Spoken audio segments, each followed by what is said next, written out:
为什么现在这个社会很多人都活得很痛苦、很焦虑，甚至是持续性的抑郁？就仿佛每个年龄段都是自己人生的至暗时刻。比如说，有的人谈恋爱谈不好，有的人被工作折磨，有的人结婚几年了，发现自己眼瞎了，所托非人，还有的人呢，跟原生家庭博弈到现在，才发现自己原来的父母根本就不爱自己。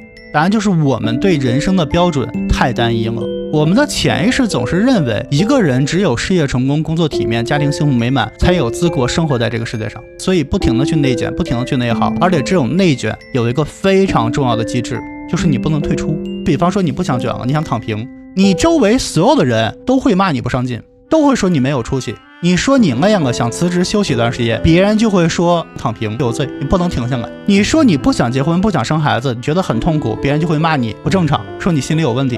你是被各种声音裹挟着往前走的，那就慢慢的你也会开始在潜意识里去认同这些规则，而这个它就会导致你的人生容错率变得非常的低。一旦没有按照规则去发展，你就会觉得自己不正常，是落后于人的。到最后这些焦虑无一例外的会演化成一种生存恐惧。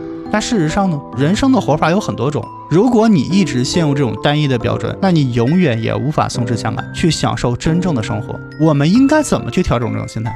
我们怎么去摆脱社会性的集体焦虑？教你2个办法。第一个，减少欲望投射。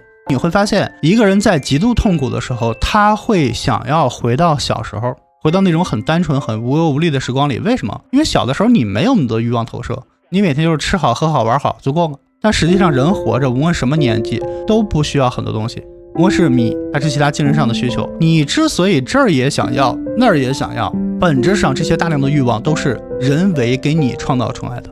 比如你看视频嘛，刷社交软件，你看到别人这儿也有那儿也有，于是你也想有，你觉得这个才是真正的生活。但其实你不需要那些东西，你依然能活，你甚至还会活得更加自在。因为当你欲望减少的时候，你的人生变得简单了，你的生活就没有那么多破事儿。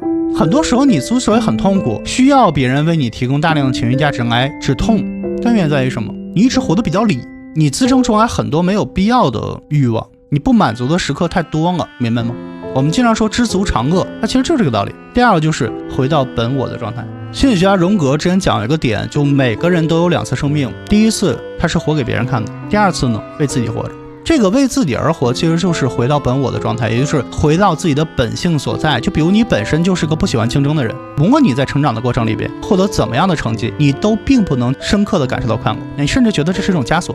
那你就试着退出一个竞争环境。再比方说你本身就是个追求自由的人，你也不必在社会上和他人的灌输下去盲目的追求世俗意义上的成功，逼着自己考研考公结婚生子。人的痛苦里边它都是源自于3个我，也就是你的超我、你的本我、你的自我。当你的超我太强大的时候，压制了自己的本我，你就会和自己连接不上，你做什么都会特别累，都特别痛苦。所以不要对抗，因为人最终都要回归到自己的本性所在，明白吗？我们活着是为了体验生活的多样性，而不是被单一的价值标准给困住。你可以谈很多场恋爱，你可以去换很多份工作，因为人生是没有唯一正确的东西的，所有的体验都是为了让你成为更完整的自己。我是雨辰，如果你有其他的情感或心理上的困惑呢，每周一到周五的中午11点来我的直播间。